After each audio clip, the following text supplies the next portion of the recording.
Welcome to the Slop Temple. We pray this video helps. You're starting by adding the Apple Card to Wallet now. Open Wallet and tap the plus sign.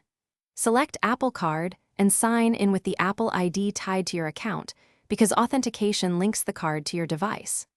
Once done, complete identity verification with Face ID or Touch ID and the one-time confirmation code sent by Apple.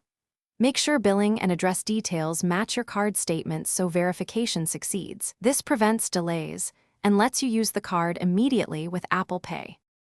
Now set the Apple Card as your default payment method in settings under Wallet and Apple Pay so transactions prefer it automatically. When paying in stores, hold your iPhone near the contactless reader and authenticate with Face ID or Touch ID. This completes the tap-to-pay action securely. For in-app or web purchases, choose Apple Pay and select Apple Card as the funding source.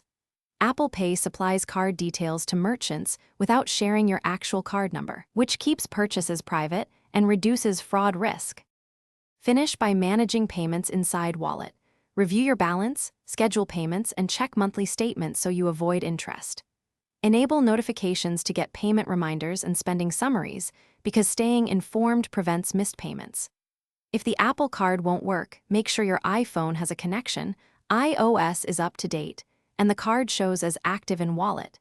If activation still fails, restart your device and contact Apple Card support. One troubleshooting tip: toggling Wallet in settings often resolves.